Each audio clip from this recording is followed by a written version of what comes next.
My name is Eleanor Vance, I'm 68 years old, and my own son and his wife shoved me down the stairs and left me for dead in a hospital bed. Before I tell you how I brought a ghost from his past to court and watched him beg for mercy, let me know where you're watching from in the comments. The silence in that Charleston courtroom was the first thing that hit me. It wasn't a peaceful quiet. It was heavy, suffocating, like the air before a summer storm. It smelled of old wood polish and even older paper. The only sound was the steady thump, thump, thump of my cane against the polished oak floorboards, an echo of the unsteady beat of my own heart. Each step sent a dull ache up my leg, a constant reminder of what they had done. Across the room I saw them. My son David and his wife Sarah. They were sitting at the defendant's table, looking for all the world like they owned the place. David, my boy, the one I had rocked to sleep and whose scraped knees I had bandaged, was dressed in a suit that I knew, with a sickening lurch in my stomach, had been bought with my money. His hair was perfectly combed, and he had a look on his face, a kind of bored arrogance, that made my blood run cold. Sarah was beside him, a piranha in a pearl necklace. She was whispering in his ear, her lips curled into a smirk as she glanced around the room. They weren't worried. Why would they be? In their minds this was just a formality, the last bit of paperwork before my entire life, my legacy, my inheritance was signed over to them. In their minds I was supposed to be a vegetable, tucked away in a nursing home, staring at a blank wall until the end of my days. They hadn't seen me come in. Their lawyer was shuffling papers, and they were lost in their own little world of greed. So when I finally reached my table and sat down, the scrape of the chair seemed to boom through the silence. David's head snapped up. His eyes found mine. For a second there was nothing, just a flicker of confusion. Then the arrogance on his face melted away like ice on a hot skillet. It was replaced by pure, unfiltered shock. His mouth fell open. The color drained from his face, leaving him a pasty, sickly white. Sarah saw his expression and followed his gaze. Her smirk vanished. She let out a tiny, strangled gasp, like a fish pulled from the water. I just looked at them. I let them see me. I wasn't the broken, helpless old woman they had left behind. I was here. I was breathing. I was alive. But it wasn't just me that terrified them. It was the woman who sat down beside me, the woman who placed a steady, reassuring hand on my arm. She was younger, with eyes that held a fire I recognized all too well, the fire of a woman who had been wronged and had nothing left to lose. David's gaze shot from my face to hers. His shock turned to raw, primal terror. He leaped up from his chair, knocking it over with a loud clatter that broke the spell of silence in the room. His whole body was trembling. He pointed a shaking finger at the woman beside me. "My God!" he screamed, his voice cracking, echoing off the high ceilings. "It can't be. It can't be her." The entire room froze. The judge looked up over her glasses. Their lawyer's head whipped around. Everyone stared at my son, then at me, and then at the ghost who had come back to haunt him. They thought they had buried me in that hospital.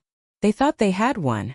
They thought they had successfully stolen the family bakery, the $10 million contract, the inheritance I had spent 40 years of my life building from nothing but flour, sugar, and calloused hands. They were wrong. And it all started on what was supposed to have been the happiest day of my life. That day, the day it all shattered, had started with so much promise. The Charleston sun was warm on my face as I walked out of the downtown skyscraper, a place of glass and steel that felt like another world compared to the warm, flour-dusted kitchen of my bakery. In my hand I clutched a leather-bound folder. My fingers were trembling not from age, but from pure, unadulterated joy. Inside that folder was a contract. A $10 million contract. For 40 years, Eleanor's hearth had been my life. I'd started it with my late husband Robert, in a tiny storefront with a second-hand oven and a dream. We poured our sweat, our savings, and our hearts into that place. After he passed, I kept it going. It was more than a business. It was his legacy and mine. It was the smell of cinnamon rolls on a Saturday morning, the smiles of neighbors picking up their daily bread, the place I'd raised my son David, teaching him how to knead dough before he could even properly read. And now, a national food corporation wanted to take my little corner of the world and share it with the entire country. They wanted my recipes, my brand, my story. $10 million. It wasn't just money. It was validation. It was proof that everything Robert and I had worked for, all the sacrifices, had meant something on a scale I'd never imagined. I practically floated to my car. I couldn't wait to see David's face. He worked at the bakery with me, or rather he managed the books, as he liked to say. I'd always hoped he'd take it over one day, that he'd love it the way I did. Sharing this news with him, I thought, would be the culmination of that dream. This contract secured his future, his family's future. It was everything a mother could want to give her son. I pulled into the driveway of the house Robert and I had bought 40 years ago, the house I had given to David and Sarah after their wedding, choosing to move into the small guest cottage out back. I wanted them to have the space to build their family in the rooms where David had grown up. As I walked through the front door, the smell of Sarah's expensive perfume hit me, a stark contrast to the scent of yeast and sugar I was used to. They were at the kitchen table, the very table where David used to do his homework. He was scrolling on his phone, and Sarah was filing her nails, looking bored. "I have the most incredible news," I said, my voice brimming with an excitement I couldn't contain. I held up the folder like a trophy. "You are not going to believe this." David looked up, a flicker of interest in his eyes. Sarah just kept filing, not even bothering to look at me. "I did it," I said, my voice cracking with emotion. I laid the folder on the table. A corporation, they made an offer for the bakery, for the brand, for our recipes. I paused for dramatic effect, my heart pounding. $10 million. For a moment there was silence. David's eyes widened. He picked up the folder, his hands fumbling slightly as he opened it. But Sarah stopped filing. She slowly lowered her hand and looked at me. There was no joy in her eyes. No shock. Just a cold, hard calculation. Her lips, painted a deep blood red, tightened into a thin line. 10 million. David whispered, staring at the number on the paper. "Yes." I laughed, relief and joy bubbling up inside me. "Can you believe it? Everything we've worked for." "That's wonderful, Eleanor," Sarah said. Her voice smooth as silk but with an edge of steel I'd heard many times before. She stood up and walked around the table, placing a hand on David's shoulder. "Of course there will be a lot of work to do. Negotiations, legal matters. It's a good thing David and I are here to handle it." The way she said it sent a small chill down my spine.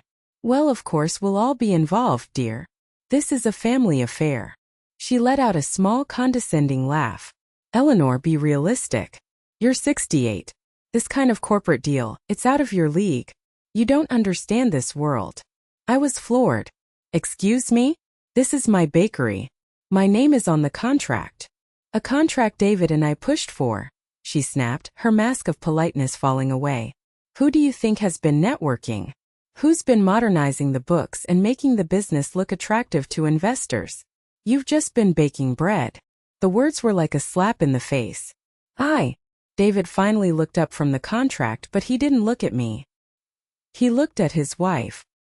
He saw the hard, determined look on her face, and like a candle flame in a strong wind, the flicker of joy in his own eyes was extinguished. He closed the folder.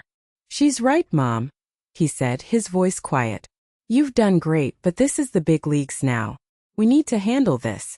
For the family's sake." It felt like the floor had dropped out from under me. "For the family? David, I am your family. I built this for you." My voice was rising, shaking with disbelief and a hurt so deep it physically ached. We were arguing now, our voices filling the kitchen that had once been filled with laughter. I followed them as they walked towards the grand staircase in the foyer. "You're being emotional," Sarah said, waving a dismissive hand. "We're thinking about the future, about the inheritance. We can't risk you making a bad decision with that kind of money." "My money!" I yelled. "My decision?" We were at the bottom of the stairs now. I was standing in front of them, blocking their way, pleading with my son to see reason, to see me. "David, look at me. This is wrong." He wouldn't meet my eyes. He just stared at the wall over my shoulder, his jaw tight. Sarah stepped forward, her face inches from mine. Her eyes were like chips of ice. "You've had your time," she hissed, her voice low and full of venom. "It's our turn now. Get out of the way, old woman." And then she shoved me. It wasn't a gentle push. It was a hard, violent shove, right in my chest. I was completely unprepared. My feet tangled. I stumbled backward, my arms flailing for something to hold onto. But there was only air. For a split second, my eyes locked with David's. I saw a flash of something in them. Fear, maybe even regret. But he didn't move. He didn't reach for me. He just stood there, a statue, as his wife sent his mother crashing down. The world spun. My head hit the newel post with a sickening crack. Pain exploded behind my eyes, white-hot and blinding. I felt my body tumble, a dead weight, down the hard wooden steps my husband had so lovingly polished every year. And then there was only darkness. The first thing I was aware of was the beeping. A steady, rhythmic beep, beep, beep, that seemed to be coming from somewhere far away. It was the only sound in a world of thick, gray fog. My eyelids felt like they were sealed shut with lead. It took every ounce of strength I had just to force them open. White. Everything was white. The ceiling, the walls, the thin blanket covering me. The fog in my head slowly began to recede, and the beeping grew louder, closer. I turned my head and a sharp stabbing pain shot through my skull, making me gasp. I was in a hospital bed. Wires snaked from my arm to a machine that was diligently beeping away, charting the rhythm of my broken heart. A woman in blue scrubs noticed my movement and rushed to my side. "Oh my goodness. You're awake," she said, her voice soft and kind. "Don't try to move too much. You've been through quite an ordeal." My throat was as dry as desert sand. How long?" I rasped, the words scratching their way out. She checked a chart at the foot of my bed. Her expression was gentle, but her eyes were guarded. "You've been with us for 3 weeks, dear. You were in a coma. 3 weeks." My mind reeled. 3 weeks of my life just gone. The last thing I remembered was Sarah's face, twisted with hate, and the feeling of falling. "My son. David. My family," I whispered, a desperate hope fluttering in my chest. "My son David, has he been here?" The nurse's kind smile faltered. She busied herself for a moment, adjusting my pillow, avoiding my eyes. That was my first clue that something was terribly wrong. When you've lived as long as I have, you learn to read the silences. "Well," she began, her voice carefully neutral. "Your son and his wife, they called early on." "Called?" The word felt like a stone in my mouth. "They didn't come?" She finally looked at me, and what I saw in her eyes was pity. It was a look I would come to despise. "They came once the first day. But they haven't been back." She hesitated, as if debating whether to say more. "What is it?" I pressed, a cold dread seeping into my bones. "What did they say?" She took a deep breath. "Your son's wife informed the staff that you had become a burden. She said you were unstable, and that they needed to move on with their lives and couldn't be expected to sit by your bedside." A burden. The word slammed into me with more force than my fall down the stairs. I had spent my life providing for him, loving him, giving him everything I had. And in my darkest hour I was a burden. The beeping of the machine seemed to mock me, a steady rhythm of abandonment. I just stared at the white ceiling, the tears burning hot tracks down my temples into my hair. The physical pain in my head and my body was nothing compared to the gaping wound that had just been torn open in my soul. Days later they appeared. I had just woken up from a fitful sleep when the door to my room opened. For a wild, foolish moment my heart leaped. They came back. But one look at their faces shattered that hope into a million pieces. David stood by the door, refusing to meet my eyes, looking anywhere but at me. But Sarah walked right up to the foot of my bed, her arms crossed, a cruel smirk playing on her lips. She looked me up and down, from my bandaged head to the cast on my leg, as if she were inspecting a piece of damaged goods. "Still clinging on, huh?" she said, her voice dripping with disdain. I tried to push myself up, but the pain was too much. I fell back against the pillows, glaring at her. "Why are you here?" "Business," she said breezily. She pulled a sheaf of papers from her designer handbag. "The doctors say you might not ever walk properly again. And with the head injury, well, who knows what's going on up there." She tapped her temple. "It's for the best if you just sign these. It's a power of attorney. It will let David and me handle everything, the bakery, the contract, your finances. It's just easier this way." She placed the papers on the bedside table, next to a cup of water I couldn't reach. "We're just trying to help, Eleanor. We're just looking out for what's best for the family." David still said nothing. He just stood there, a silent, spineless accomplice to his wife's cruelty. They weren't here out of love or concern. They were here to pick the bones of my life while I was still breathing. They saw me not as a mother, but as a problem to be managed, an obstacle to their inheritance. But what I didn't know then was that this was just the beginning. This cruel bedside visit was just one small move in a much larger, more sinister game they had been playing long before I ever woke up. The days that followed their visit were the longest of my life. The hospital room, once a symbol of recovery, now felt like a prison cell. Each beep of the heart monitor was a tick of the clock, marking another moment I was trapped, helpless, while my life was being dismantled on the outside. The silence from my family was deafening. No calls, no flowers, nothing. It was as if I had already died. My only lifeline was Carol, my best friend of 30 years, the manager of my bakery, the woman who knew my recipes almost as well as I did. The hospital had a strict family-only policy for the first few days after I woke up. A policy Sarah had, I'm sure, insisted they enforce with vigor. But Carol was persistent. She fought with nurses and administrators until they finally relented and let her in. The moment she walked into the room, I burst into tears. She rushed to my side, her warm, familiar face a balm to my raw soul. She hugged me gently, careful of my injuries, and just held me as I sobbed out the whole ugly story. The contract, the argument, Sarah's shove, their cruel visit. She listened, her expression growing darker with every word. When I finished, she squeezed my hand, her knuckles white. "Eleanor, it's worse than you think," she said, her voice a low, angry whisper. "They didn't wait for you to wake up. The day after your accident, David and Sarah came to the bakery." I held my breath. "They gathered all the employees," Carol continued, her eyes flashing. "David stood there while Sarah announced that you had suffered a tragic health setback and had decided to retire immediately. She said you had appointed them to take over all operations and to see the corporate deal through." I felt the blood drain from my face. Retire? They had already written me off. They're acting like they own the place. Sarah's in your office going through your files. David is telling our suppliers that all future invoices should be in his name. They're erasing you. The pieces were starting to click into place, forming a picture so monstrous I could hardly bear to look at it. The power of attorney they wanted me to sign. It wasn't a precaution. It was the final nail in the coffin they were building for me. Later that evening, after Carol had left, a wave of panic washed over me. The hospital bills. I had a good insurance plan, but there would still be costs. And beyond that, I needed to feel some semblance of control over my own life. I reached for my phone on the bedside table, my fingers fumbling and weak.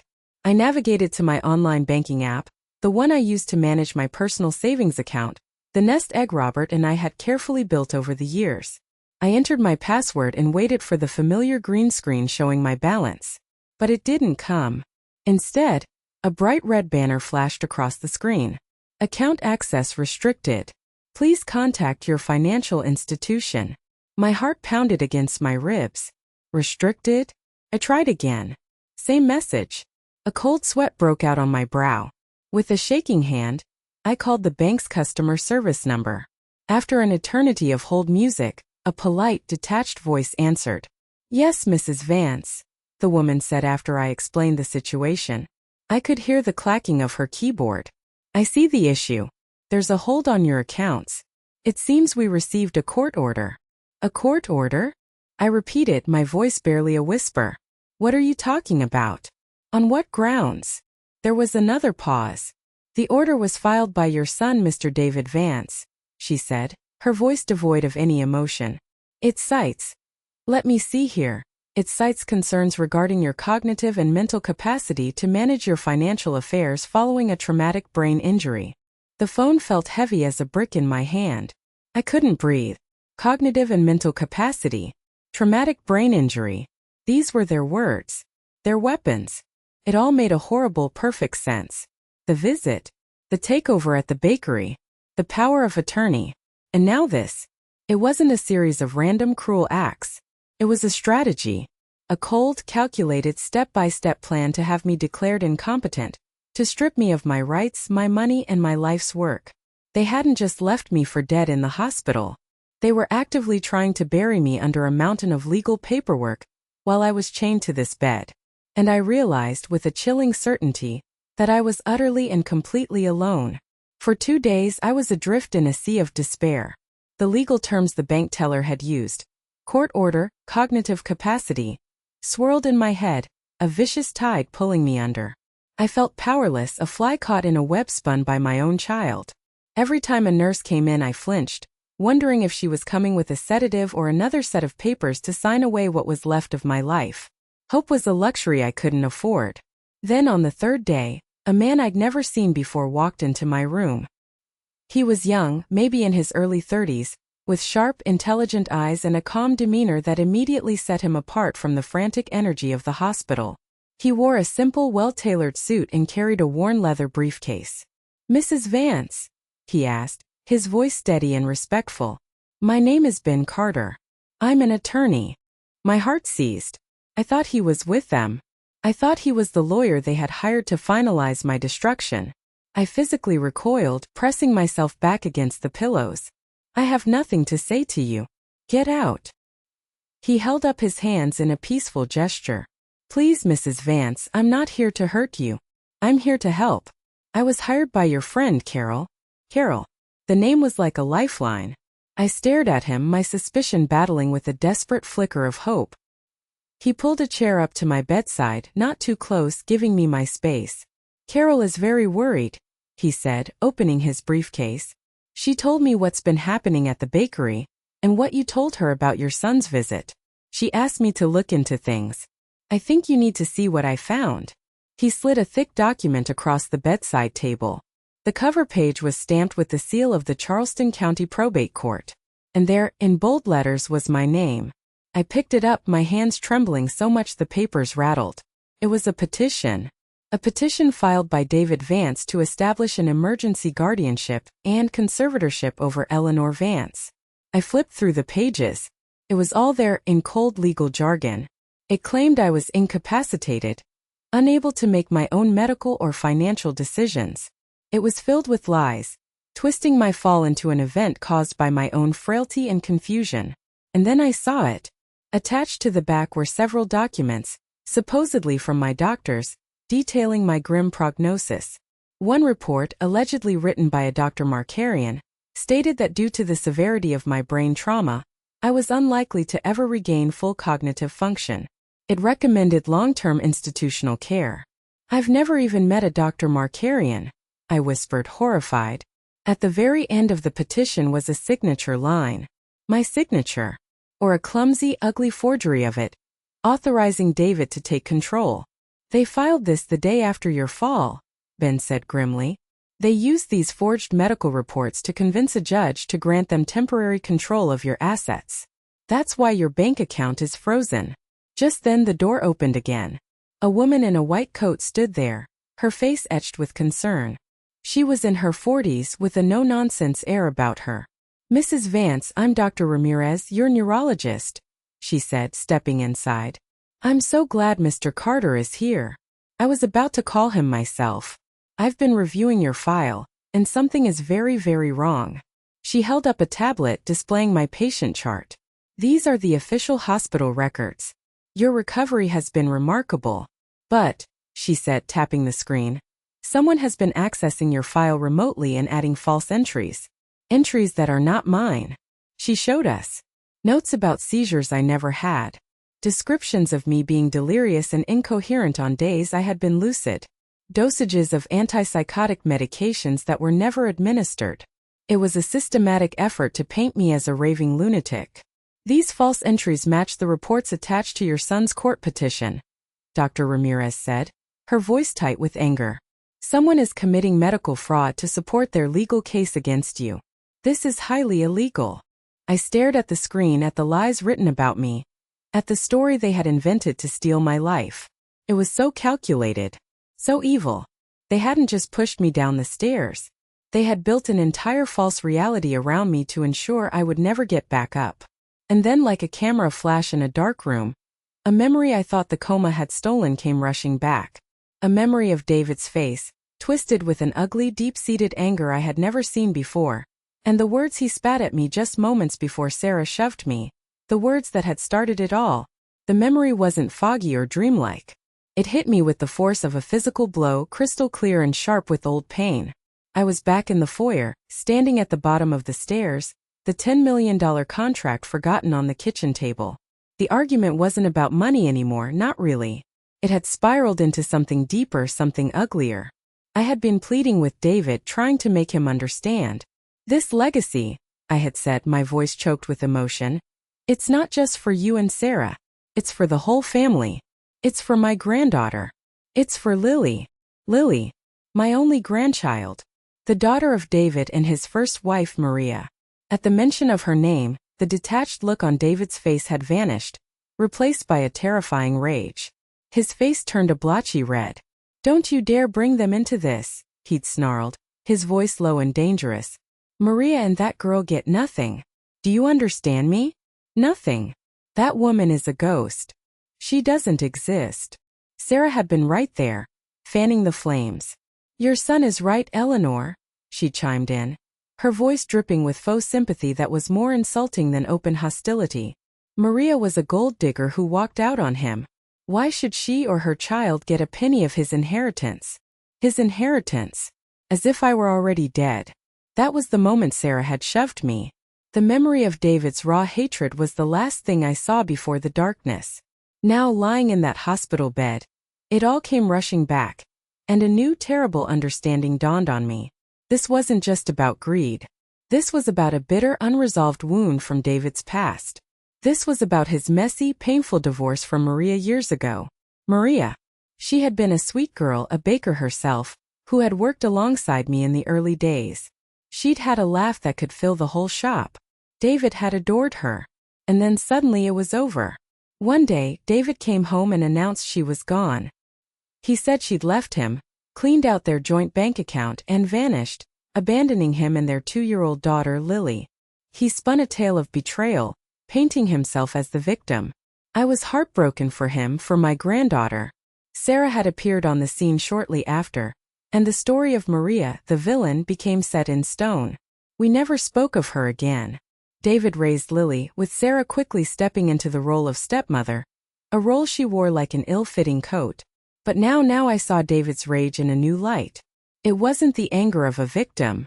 It was the frantic fury of a man guarding a secret. Ben, I said, my voice hoarse, interrupting his conversation with Dr. Ramirez. They both looked at me. There's someone else. Someone you need to find. I told them about Maria and Lily. I told them about David's violent reaction to their names. I don't believe she just left him, I said, a conviction growing in my heart. David lied. I feel it in my bones. He drove her away. Ben listened intently, his pen flying across his legal pad. A contentious divorce, he murmured. This could be a motive.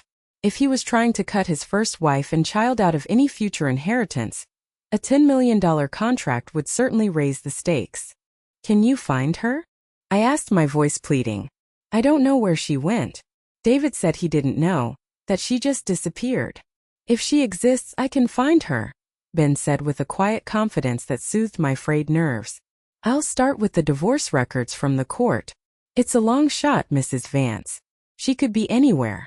She might have remarried, changed her name. And even if we find her, she might not want to get involved in this. I knew he was right. I was asking him to find a ghost, to stir up a past that had been buried for over a decade. Maria probably hated me, hated the whole Vance family for believing David's lies. Why would she help me now? But it was the only real hope I had. The forged documents and medical records proved their intent, but finding Maria, finding out the truth of what happened all those years ago, felt like the key to unlocking the whole rotten conspiracy. It was a shot in the dark, a desperate prayer sent out into the void. I had no idea if we would find her, or if she would even want to be found. But what happened next? Well, not even in my wildest dreams could I have prepared for it. The next few days were a blur of physical therapy and quiet planning with Ben. The rage and despair inside me were slowly cooling, hardening into a cold, sharp point of resolve. They thought I was a fragile old woman, easily broken and easily manipulated. I was about to show them how wrong they were. My body was weak, but my mind had never been clearer. They're overconfident, I told Ben during one of his visits. They think I'm sedated and confused. We can use that. The plan was risky, but it was the only way to get an undeniable confession. The next morning, I picked up the phone and dialed David's number. I took a deep breath, picturing myself as frail and defeated. I made my voice weak, thin, and shaky. "David," I whispered when he answered. "It's Mom." "What is it?" he answered, his tone clipped and impatient. There was no concern, no warmth. I've been thinking," I said, letting my voice tremble. Sarah was right. I'm not well. This is all too much for me. I let out a small staged sob. I don't want to fight. I want to do what's best for the family. I'll sign the papers. There was a moment of stunned silence on the other end of the line. I could almost hear the gears turning in his head. He had won. It had been that easy. "You're doing the right thing, Mom," he said finally, his voice softening into a tone of patronizing pity that made my stomach churn. "We'll come by this afternoon to sort everything out. Just rest." When Ben arrived an hour later, I told him the plan. He brought what I needed. A tiny digital recorder, no bigger than my thumb. He showed me how to use it, one simple switch. He tucked it into the pocket of the new bathrobe Carol had brought me. That afternoon I waited. My heart was a frantic bird beating against my ribs, but on the outside I was calm. I lay in the bed, my eyes half closed, feigning a weary drowsiness. They arrived right on time. David walked in first, followed by Sarah, who was carrying a briefcase. She had a triumphant smirk on her face. "Eleanor," she said, her voice dripping with false sweetness, "we're so glad you've come to your senses." I turned my head slowly, as if the effort was immense. "Hello, Sarah." "David." David still wouldn't quite meet my eyes. He busied himself by looking at the heart monitor. "The nurse said you're stable," he mumbled. "I'm tired," I whispered. My hand, hidden under the blanket, found the small recorder in my pocket and flipped the switch. It was on. "Of course you are," Sarah said, sitting in the chair beside my bed. She opened her briefcase and pulled out the same power of attorney documents. "This will all be over soon. You just need to sign here and here." I looked at the papers, then back at them. "I just want to be sure," I said, my voice quavering. "The contract, the $10 million, it will be safe with you?" David finally spoke up, a note of pride in his voice. "Don't you worry about a thing, Mom. I'm handling the final negotiations myself. Sarah and I will make sure the money is invested properly. We'll manage the inheritance." "So, it's not my decision anymore?" I asked, playing the part of a confused old woman. Sarah laughed, a short, sharp sound. "Eleanor, honestly, you can't possibly think you're in any condition to manage that kind of money. We're doing you a favor. We're protecting your legacy from you. So you're taking over," I stated, my voice flat. "We are," David confirmed, his confidence growing. "It's for the best. You're not well enough. You're not lucid enough anymore. It's our responsibility now." I looked from my son's earnest, lying face to my daughter-in-law's smug, predatory smile. "And the bakery? We'll be selling it to the corporation outright," Sarah said quickly. "It's much cleaner that way. No need to keep running the physical shop. It's a relic. A relic. My life's work. My husband's memory. A relic." "I see," I said softly. I had it. Every cruel, condescending, and self-incriminating word was now captured on that tiny device. They had just confessed to their entire plan, believing they were talking to a woman who had already lost her mind. The irony was so thick I could have choked on it. "Now, I need you to stay with me here because what they did next was almost too cruel to believe." With their confession secured in the pocket of my robe, I thought I had experienced the worst of their cruelty. I thought I understood the depths of their greed. But I was a fool. I had underestimated the void where their hearts should have been. 2 days after I recorded their conversation, Carol came to visit again. The moment I saw her face, I knew something was terribly wrong.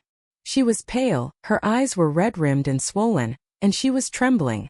"What is it?" I asked, my own heart beginning to hammer in my chest. "Carol, what's happened?" She couldn't speak at first.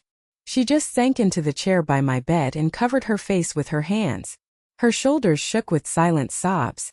"They're selling everything," she finally choked out, her voice muffled by her hands. "Eleanor, They're selling your whole life. I didn't understand. The bakery? But the deal isn't final. No, she said, looking up at me, her face a mess of tears and disbelief. Not the bakery. The house. Your things. All of it. She explained. She had driven by my old house, the house I'd given them, earlier that morning. A huge truck was parked in the driveway. A truck with a sign that read Charleston Estate Liquidation. The front door was wide open. Men were carrying things out. My things. I stopped, Carol said, her voice breaking. I went up and asked them what they were doing. They said the owners, Mr. and Mrs. Vance, had hired them to clear the house and the guest cottage. An estate sale. The air left my lungs. I couldn't breathe. They sold everything, she wept. I saw them carrying out your grandmother's hope chest. And Robert's old armchair, the one he always sat in by the fire. The photo albums were stacked in a box by the curb, marked miscellaneous paper goods $10. My photo albums. My wedding photos. Pictures of David as a baby. Pictures of Robert. $10. It was a physical blow. I felt a pain so sharp and visceral it was like Sarah had shoved me all over again. This wasn't about money anymore. This was about annihilation. This was a methodical, malicious effort to erase me from the world, to sell off my memories piece by piece to strangers. They weren't just taking my future. They were stealing my past. The final detail was the one that broke me. And your recipe books? Carol whispered, her voice full of horror. The old leather-bound ones with all your handwritten notes. They were in a box with old cookbooks marked $2 each. Those books were my soul. They held more than recipes. They held generations of my family's history. They held my notes, my late husband's silly doodles in the margins, the secrets to the bread that had built our lives. And they were being sold for less than the price of a cup of coffee. A white-hot rage, purer and more powerful than any emotion I had ever felt, surged through me. It burned away the grief, the sadness, the feeling of victimhood. It was a righteous, cleansing fire. In that moment, lying in that sterile hospital bed, surrounded by the beeping of machines, I felt a strength I didn't know I possessed. The pain in my leg and head faded into the background. They had pushed me, lied about me, tried to steal from me. But this was different. This was desecration. They had trespassed on sacred ground. They had declared war not just on Eleanor Vance the businesswoman, but on Eleanor Vance the wife, the mother, the keeper of memories. That's when I knew I wasn't just fighting for a bakery or a contract. I was fighting for my very soul. And I would burn their world to the ground before I let them take another thing from me. The fire that ignited inside me after hearing about the estate sale didn't fade. It settled into a cold, hard resolve in the pit of my stomach. The next time Ben Carter came to my room, he saw the change in my eyes. The fear was gone, replaced by something that made him straighten his tie. I have some news, he said, pulling out his notepad. I found her. My breath caught in my throat. Maria. Yes, he confirmed. It wasn't easy. After the divorce, she moved to Atlanta and went back to using her maiden name. She works as a pastry chef in a small hotel. She was very hesitant to talk to me. Of course she was.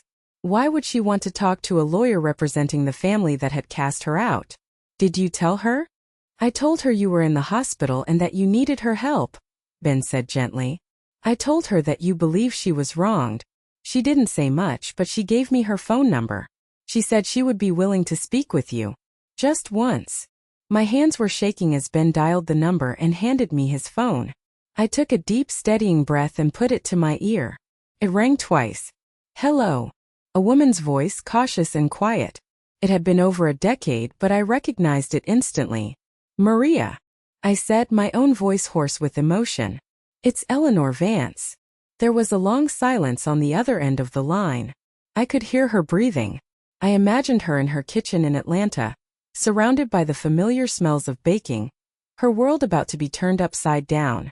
Mrs. Vance, she said finally. Her voice was flat, devoid of warmth. Your lawyer said you were sick. I am, I said simply. Maria, I know this is a lot to ask. I know you have no reason to trust me or help me. But I need to know the truth. What really happened between you and David? I heard her take a shaky breath. The truth, she said, a bitter, humorless laugh in her voice. The truth is your son is a monster. And then the dam broke. For the next hour she talked and I listened, my heart breaking with every word. The story David had told us, of her being a gold digger who abandoned her child, was a complete and utter fabrication. The truth was so much uglier.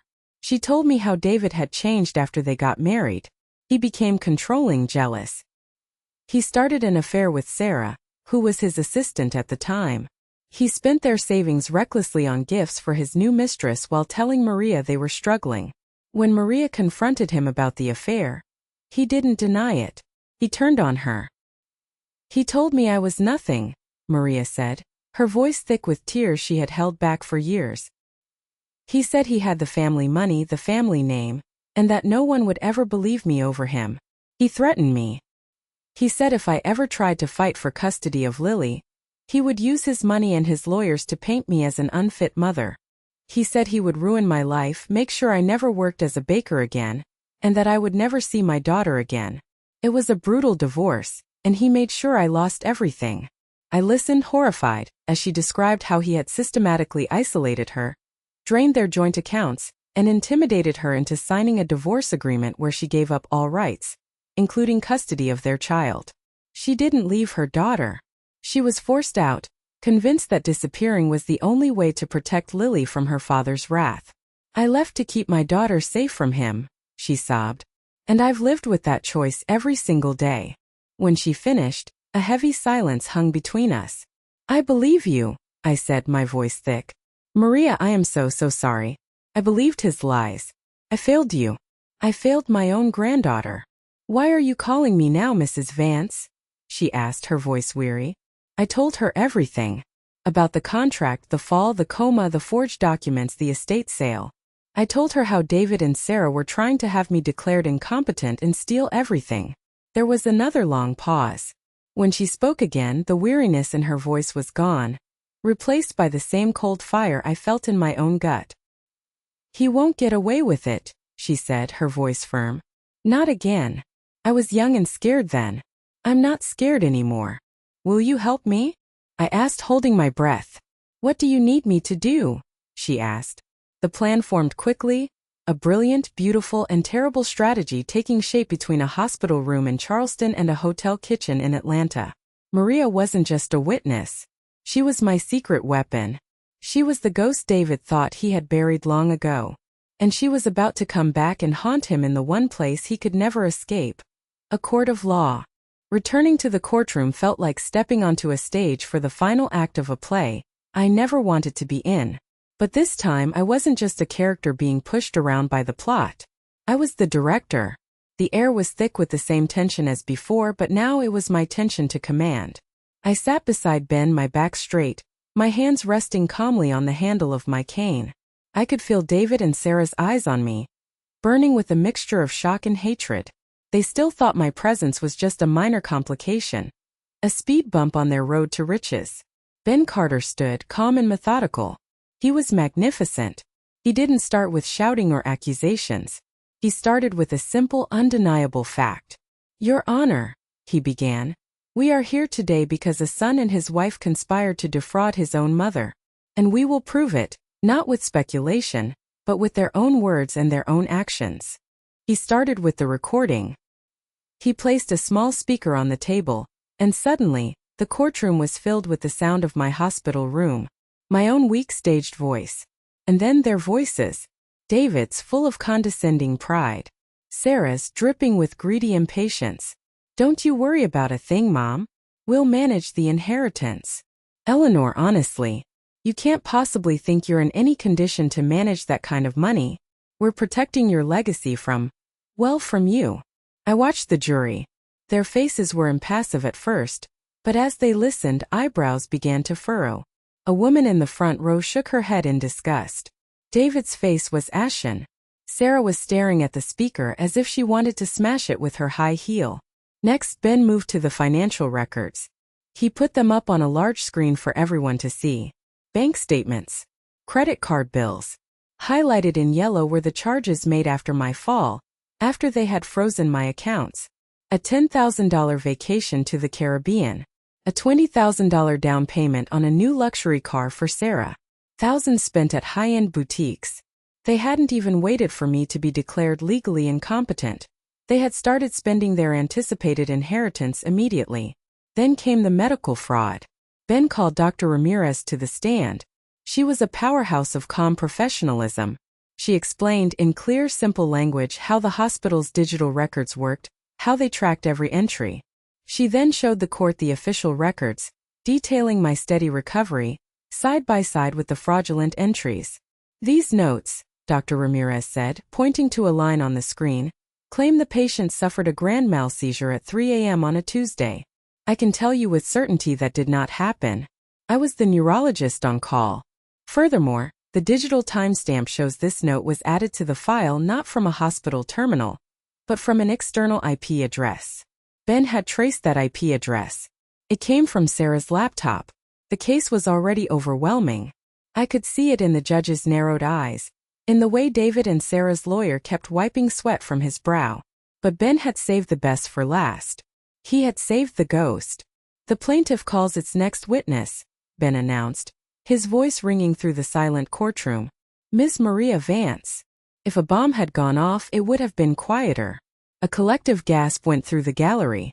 David and Sarah's lawyer leaped to his feet, objecting, but the judge waved him down, her eyes full of curiosity. David's reaction was everything I had hoped for and more. He went rigid. The blood completely drained from his face, leaving it a sickly mottled gray. He looked like he had seen an apparition.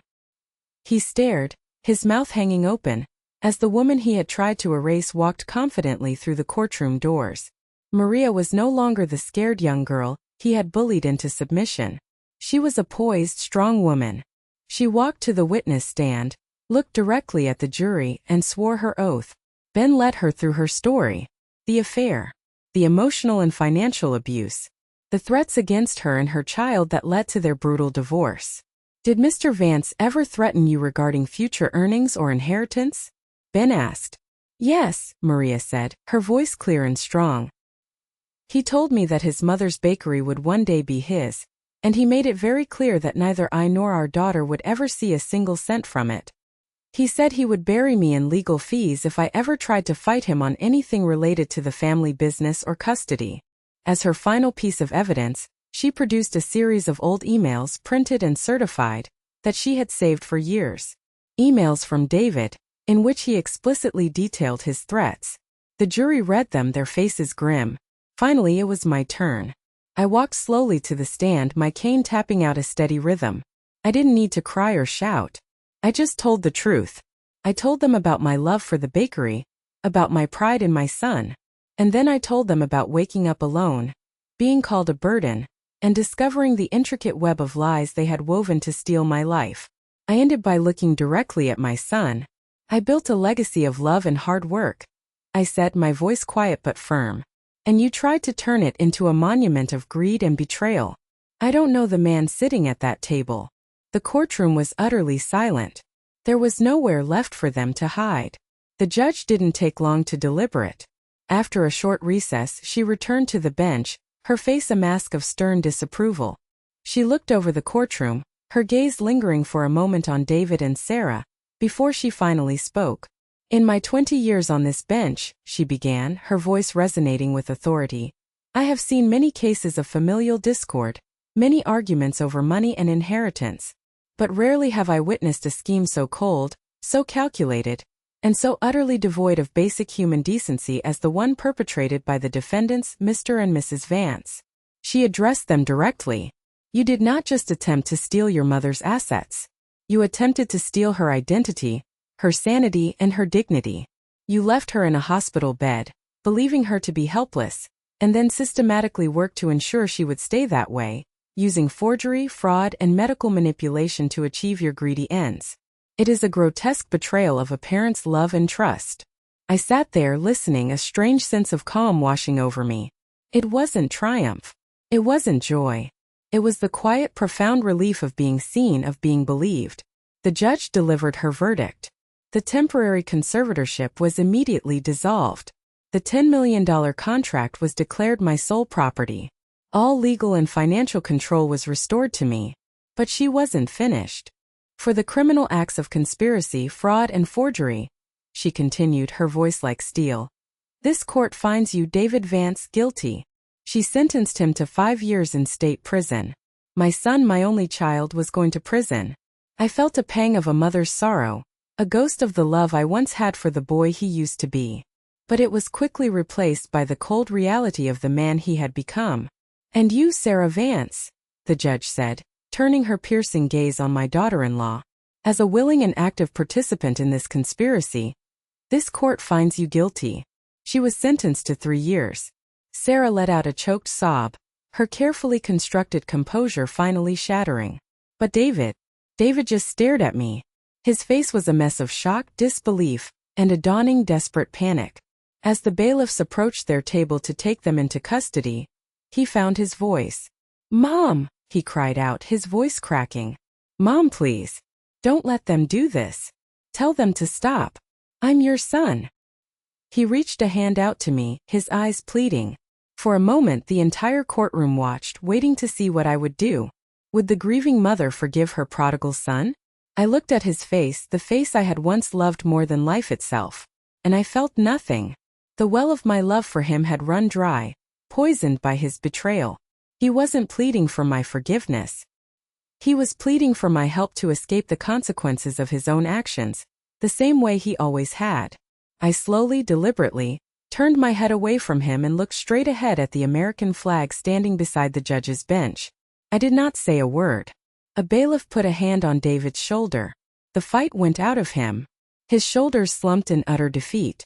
As they led him and a weeping Sarah out of the courtroom in handcuffs, I felt a chapter of my life slam shut with a resounding finality. After the courtroom cleared, Ben, Carol, Maria, and I sat together in the empty room. Maria reached over and took my hand. "Thank you," she whispered. "No," I said, squeezing her hand back. "Thank you." That afternoon, Ben Carter drew up new legal documents. I met with my financial advisor. The first thing I did was create a trust fund for my granddaughter Lily, to ensure her college fund and future were secure. The second thing I did was change my will. The new will was simple. Upon my death, the controlling interest of Eleanor's hearth, and the profits from the corporate contract, the entire Vance inheritance, would not go to my son. It would be split evenly between my loyal friend, Carol, and my daughter-in-law, Maria, with the provision that they continue to run the business together, ensuring its legacy would be one of strength and integrity. David was left with $1, the legal minimum to show he had not been accidentally forgotten. He had made his choice. Now I had made mine. Months have passed since that day in court. I never visited David or Sarah in prison. I never answered the single rambling letter David sent, full of excuses and blame. Forgiveness is a complex thing, and while I hope he finds some peace someday, his presence is no longer a part of my life. My own peace depends on it. I sold the big house. The memories there were too tainted. I bought a small cozy bungalow by the water, with a big sunny kitchen that looks out over a garden where I grow my own herbs. It's quiet here. It's safe. The bakery is thriving. Under the joint management of Carol and Maria, who moved back to Charleston with Lily, it has more life and energy than ever before. Maria brought a new creativity, and Carol, her steadfast loyalty. They are a formidable team. My greatest joy now comes on Saturday afternoons. Lily, who is now a bright and curious teenager, comes to my kitchen. She has my eyes and Maria's smile. I tie one of my old aprons around her waist, and I teach her. I show her how to tell if the dough is proof just by its touch. I teach her the secret to my grandmother's pecan pie, a secret written in a faded script in one of the old recipe books that Ben's investigator managed to track down and buy back for me from some antique store. As I watch her hands dusted with flour, carefully kneading dough on the same wooden board I've used for 50 years, I see my legacy. It isn't in a $10 million contract. It's here. It's in the passing of knowledge, of love, of strength from one generation of women to the next. I used a portion of the restitution money to start a small foundation, Eleanor's Hearth Fund. It provides pro bono legal services for elderly people in South Carolina who are facing financial abuse or exploitation, often from their own families. My lawyer Ben volunteers his time to oversee it. My pain has been forged into a purpose. I learned the hardest lesson a mother can learn. That sometimes the person you love the most can be the one who hurts you the deepest. But I also learned that you are so much stronger than your pain. For years, I thought my value was tied to being a wife and a mother. I thought my worth was reflected in the success of the family I had built. When they tried to erase me, they forced me to find what was truly mine, what no one could ever take away. My own resilience, my own strength, my own worth. I didn't need a man or a child to validate me. I just needed me. And in my sunny little kitchen, with the smell of baking bread in the air and the sound of my granddaughter's laughter, I finally found my way home. Thank you so much for listening to my story. The scars from family betrayal can run deeper than any other. If you've ever felt overlooked, betrayed, or had to fight for your own worth against the people who should have supported you the most, please share your story in the comments below. You are not alone in this. And if my story resonated with you, please consider giving it a like and subscribing for more. Your support means the world.